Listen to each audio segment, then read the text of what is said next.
Good morning, FedPhoenix fam. So, I would like to talk this morning, if I can talk, because I'm a bit tongue-tied, right? Let me grab my coffee. Oh, yeah. Anywho, I would like to talk this morning about something that has been weighing heavily on my mind the last few days. So, we all know the Fifth Amendment you can invoke, while giving testimony. And the Fifth Amendment is basically saying, I'm not going to respond because, to respond honestly, I may incriminate myself, right? So the Fifth Amendment is designed to protect people from personally harming themselves with testimony, okay? And I love the Fifth Amendment. I'm a huge supporter, in fact, because I support all law that protects the interest and safety of the public.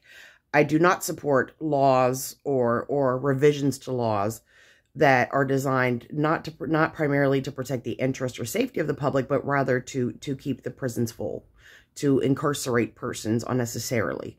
But that's another barrel of monkeys for another day. But I say that because I was thinking, and I know it's a legal process that is well beyond my education level or resource level. However, I think it would be amazing if there was a clause added to the Fifth Amendment.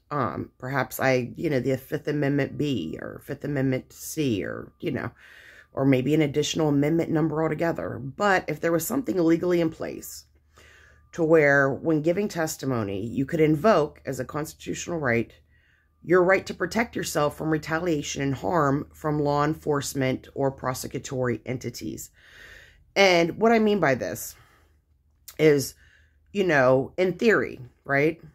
And theory's fun because it rarely lines up with practice. But in theory, the police are supposed to be there to protect you as a citizen. The courts are supposed to be there to protect the public, to protect you and the public from you if need be. But in practice, in reality, many of us know all too well firsthand that there are plenty of dirty cops, plenty of corrupt prosecutors, plenty of back alley, corrupt, and I call them back alley because their practices are so just trifling and dishonest. But plenty of back alley lawyers and public defenders who literally will trade your freedom away like a baseball card, like a bargaining chip. And do so, while trying to convince you that you are getting the best representation reasonably possible. For example, a lot of people find themselves in situations where they're facing prosecution and, maybe the prosecutor and your lawyer have been doing some willing and dealing. Maybe they're buddies. But and you're a small fish. You're a nobody in the grand scheme of things. You're a person who lives below the poverty level or is in the lower income bracket. You're a person with no significant social or economic resources. So you get a little more time than what you necessarily should if you were actually given a just sentence, and your lawyer or public defender kind of groom you into agreeing to this, what the prosecutor's asking or offering, because later on when they get a client who is a paying client or a client who is of a higher economic or social status or, a higher profile case, that allows them to have some leverage with their buddy, because these people all get paid by the same person, so you can't tell me they're not in cahoots. But by their buddy, the prosecutor, to give that person leniency that they do not deserve because you were neglected leniency that you did, and that's why I say trading you like baseball cards. So I really feel like, because in practice, in reality, these people are not our friends. These people are not on our side. They're not truly looking out for our interest as individuals. I think there should be a clause in the Fifth Amendment or an additional amendment added where you can say, we'll call it Amendment X. You can say, I invoke Amendment X, so that if you're asked to say something or to answer a question and it doesn't necessarily incriminate you, but you fear reprisal, you fear backlash from law enforcement agencies, you fear harassment, you fear that, you'd basically just be making your situation worse, even if you're not incriminating yourself by answering the question, that you should be able to be afforded the personal protection of Amendment X. An example of this would be, let's say you are that little fish. Let's say you are that person who's a nobody in the grand scheme socially. or economically. And, you know, they're wanting you to plead out to something that you didn't do, you know, under the threat, and this is often how the plea deal trap works, under the threat of charging you with a much greater crime that you did or did not do. And then therefore getting significantly more prison time or significantly harsher sentence. So you agree, you say, okay, fine, you know, yeah, sure. You know, you go with the script. And often the plea deal really is just that, a script, for a lot of folks. It's what the prosecution is saying. If you tell the judge that this is what you did, whether you did it or you didn't, you know, it's irrelevant. They don't even address that.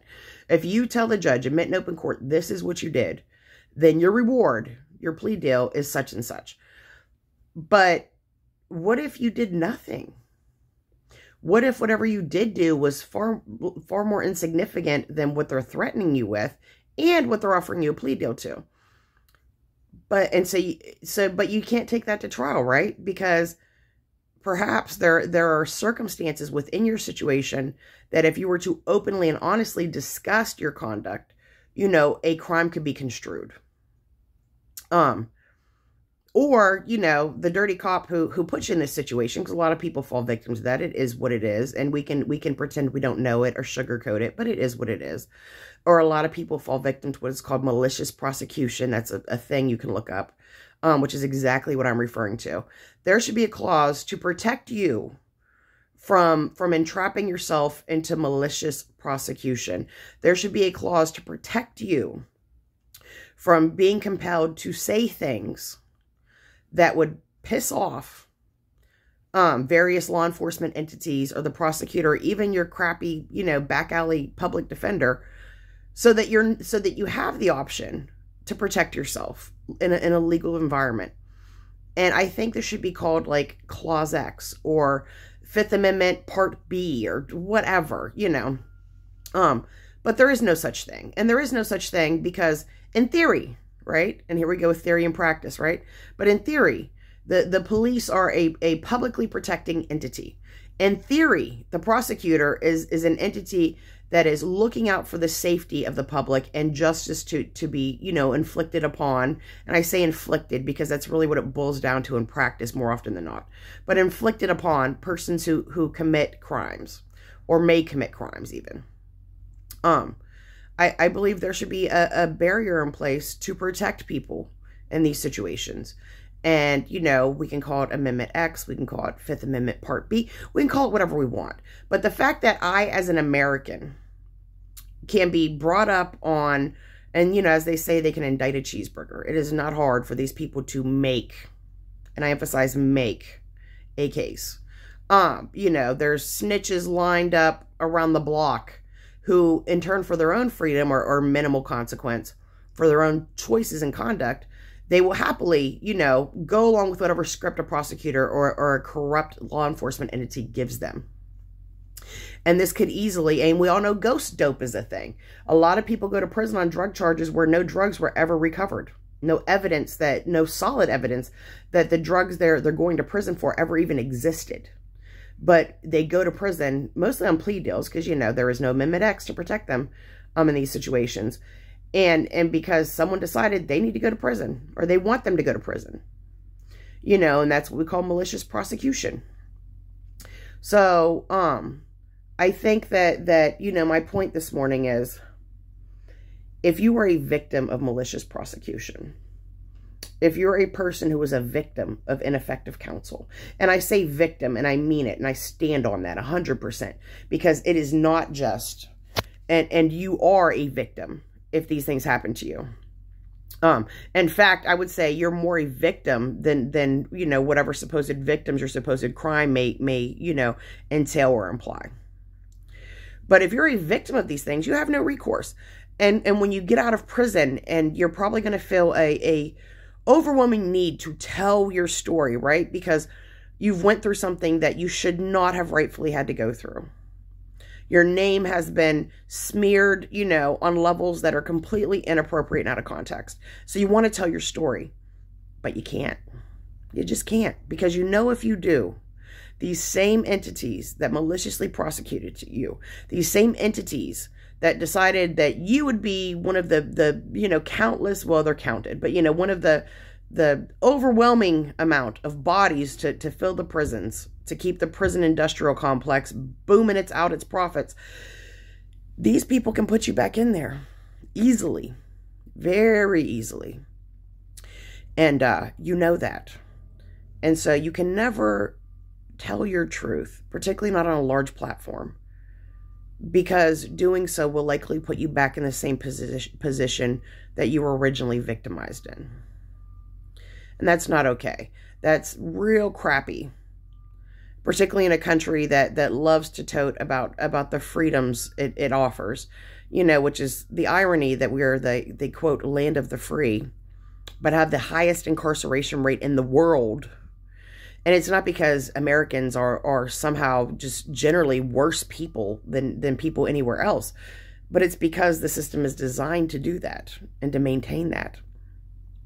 And if you take the 5 countries in the world, and this is a fact, you can Google this, with the highest per capita incarceration rates, America is number 1, of course.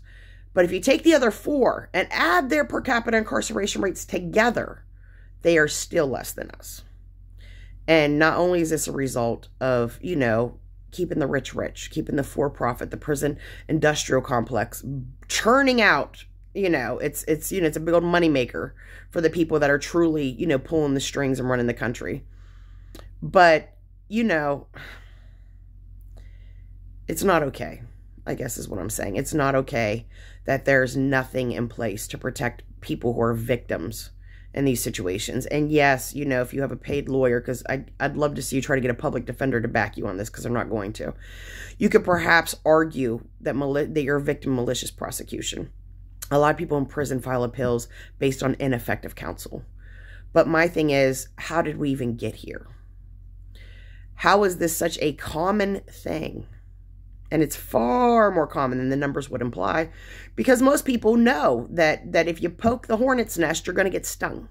They know that they cannot afford to get on the bad side or to make enemies and people of power, particularly law enforcement entities and prosecutors or law enforcement officers, because dirty cops are not an anomaly. I would imagine that, you know, they make up nearly, if not more than 50% of the police force. You know, I don't think people generally go into it like that. I think they become jaded and insensitized, and they turn into that over time, particularly as it's reinforced to them repeatedly that there will be little to no accountability held against them for their conduct. And it's not okay. It's just not. So anyway, I made this video because I just wanted to address this, because it's really been weighing heavily on my mind the last couple of days. And I think I'll call this video like Fifth Amendment Part B or Amendment X or whatever. But what are your thoughts on it? Do you believe that there should be some type of legal parameter in place that you can refuse to give testimony or answer questions that you know or believe or are strongly under the impression of would cause you to be retaliated against by those in a position to harm you and take your freedom?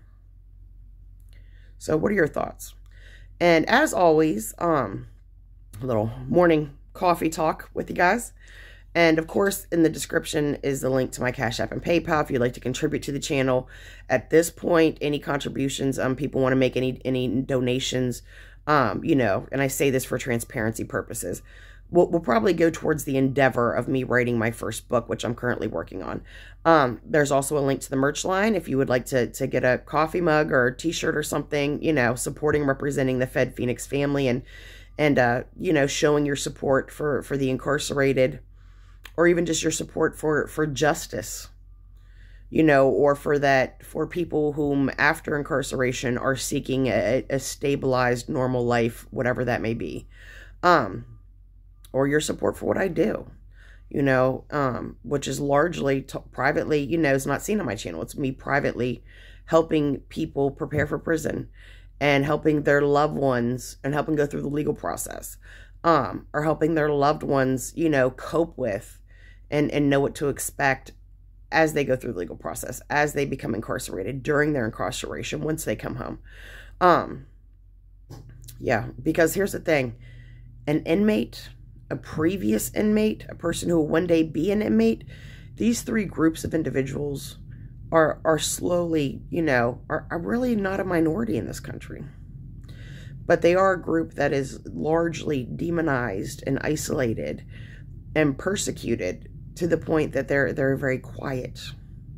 You know, in the big picture, often a very quiet group, and therefore viewed as a very minute minority. And that is not okay either. People are people. We are all humans. We share the human experience. And, you know, it doesn't matter if you're a good person, bad person, been to prison, never going to see, you know, a parking ticket. We all generally want the same things. Unless you're a sociopath or a psychopath, we all want the same things. We all feel the same things. We all share many of the same common experiences. These things make us human. And what allows the injustice system to victimize people and what allows incarcerated persons to be harmed is largely the dehumanizing of people in these positions. And that's not okay either. So those are my thoughts. Again, in the description. Also, if you'd like to contact me, my email will be in the description. And, you know, I'm pretty good about responding to comments. So if you have any comments or questions pertaining to the video or really anything, you know, that's in any way on topic, please feel free to comment those. And as I said, if I get the notification that you commented, I will read it. I will likely respond or at least react. So with that, good day. God bless, FedPhoenix fam. And whatever you're going through, remember, is a slice of your life, and you will get through it because you have to.